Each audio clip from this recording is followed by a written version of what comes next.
이번 인도 국회에서 한국에서의 사진 한 장이 공개되며 엄청난 논란과 함께 3억 명이나 되는 사람들이 지금 당장 한국을 따라해야 된다는 목소리가 거세게 나오고 있습니다.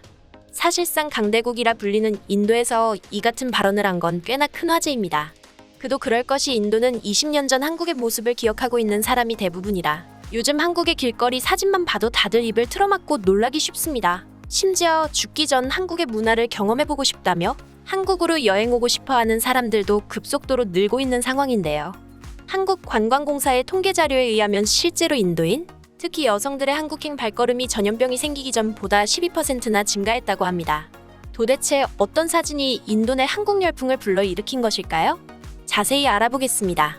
인도는 중국에 이어 세계에서 두 번째로 인구가 많은 나라입니다.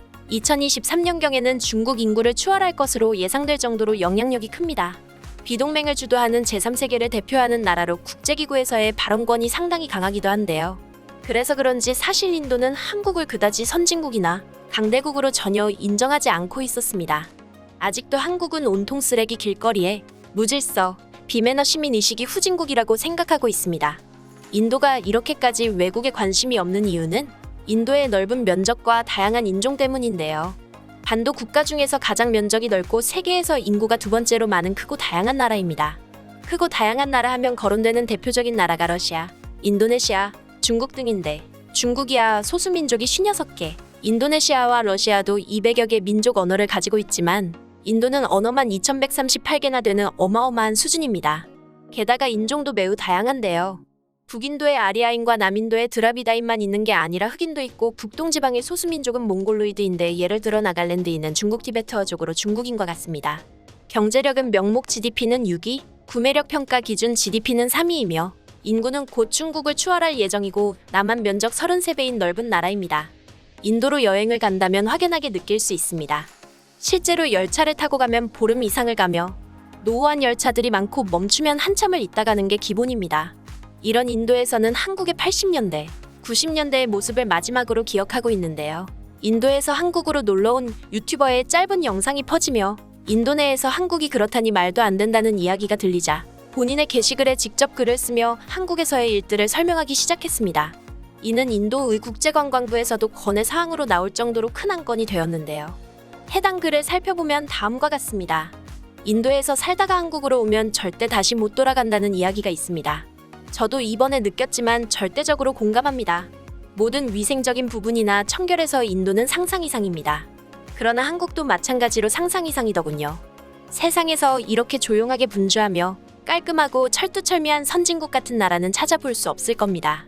도대체 누가 인도에서 한국은 아직도 도움이 필요한 나라라고 말하는지 모르겠습니다. 우선 제일 먼저 놀란 부분은 한국의 교통문화입니다. 한국에서는 대부분의 이동을 버스나 지하철을 타고 이동하는데 놀랍게도 모든 게 제 시간에 움직이고 사람들이 질서정연하게 움직이더군요. 우리 인도는 이번 연도부터 핸드폰으로 기차 도착 시간이 나오는 시스템이 도입되긴 했지만 2시간 연착은 기본입니다. 그러나 한국 지하철은 1분도 늦지 않고 제 시간에 굉음을 내며 도착했습니다. 처음 지하철을 타고 두 번째 지하철을 탈 땐 정말 감격스러웠습니다. 세상에 이런 나라에서 산다면 제 모든 가족을 데리고 와 남은 여생을 보내도 된다고 자부합니다. 지하철도 5걸음마다 방향과 지도가 나와 있어 처음 이용하는 사람들에게도 매우 친절했습니다. 또 지하철을 이용할 때도 마찬가지였습니다. 자리가 없는 사람들은 죄다 손잡이를 잡고 서 있거나 모퉁이에서 핸드폰을 보며 기대고 있었습니다. 앉아있는 사람들이 단 한 명도 없었습니다. 이 점도 매우 놀라웠습니다. 또 지하철에 내릴 때도 제가 내리고 나니 사람들이 타기 시작하더군요. 정말 감격스러워서 가슴이 뛸 정도였습니다. 도대체 이런 시민의식은 어디서 배우는 건지 모르겠더군요. 도착지에 도착하고 나서의 홍대의 모습은 정말 감탄 그 자체였습니다. 보통 외국인들이 많은 지역에서는 오물과 쓰레기가 넘쳐나기 일상인데 제가 생각한 모습과는 전혀 다른 모습이었습니다. 모든 길거리가 아름다운 벽돌과 대리석으로 장식되어 있고 쓰레기는 찾아볼 수도 없었습니다. 흡연자들도 한 곳에 모여 피더군요. 심지어 바닥에 어떤 대리석은 반짝거리며 빛나 보이기도 했습니다. 이렇게 깔끔할 수가 있나 싶어 한번 알아보니 한국은 환경미화원이라는 직업을 가지신 분들이 매일 청소를 하신다고 하더군요. 거기에다 시민의식이 워낙 높아 쓰레기는 물론 담배꽁초도 함부로 바닥에 버리지 않는다고 합니다. 인도가 이렇게까지 변해달라고 이야기하진 않지만 댓글을 보고 나신 분은 적어도 선진국스러운 의식이 조금이라도 더 생기시길 바랍니다. 한국의 문화와 거리에 정말 감탄하며 글을 마칩니다. 좋은 여행을 만들어준 한국에게 진심으로 감사합니다. 해당 글은 해외 네이튼들에게도 큰 관심사가 되었습니다. 동시에 비난을 받기도 했는데요. 아니, 지금이 몇 년도인데 아직도 한국을 그렇게까지 알고 있는 건가요? 혹시 6.25가 일어난 한국 직후를 생각하고 있는 건 아니겠죠? 한국에서 버스나 지하철만 타도 놀랍니다. 기차는 더 하고요. 저렇게 편하고 고급진 삶을 살아가는데 인도에서 비교하다니 놀랍네요. 한국에서 살면 절대 못 돌아간다는 말이 맞습니다. 한국은 치안도 매우 좋아요. 한국에선 자전거만 잘 지키면 된다는 말 아시죠? 정말 자전거 안장 빼고 모든 걸 두고 다녀도 아무도 가져가지 않습니다. 제가 한국으로 2주간 놀러와 어느새 3년간 살고 있는 이유 중 하나이기도 합니다. 전 이번에 온 가족을 캐나다에서 초대했습니다. 점차 안정적으로 여유가 되고 준비가 된다면 결혼도 한국에서 하고 싶고 남은 가족도 한국에서 지내게 하고 싶어요. 한국은 정말 살기 좋습니다. 사실 제일 중요한 건 한국인들의 시민의식이죠. 예전에 한국도 사실 더럽거나 어지럽긴 했으나 요즘은 술집에서나 밥집에서 담배를 피지 않는 건 기본이고 쓰레기도 함부로 버리지 않습니다. 딱히 벌금이 붙거나 처벌이 있는 게 아닌데도 알아서 하더군요. 심지어 쓰레기를 주워버리기도 합니다. 대단한 민족이죠. 인도 사람이 한국을 그렇게 생각하고 있다니 전혀 몰랐네요.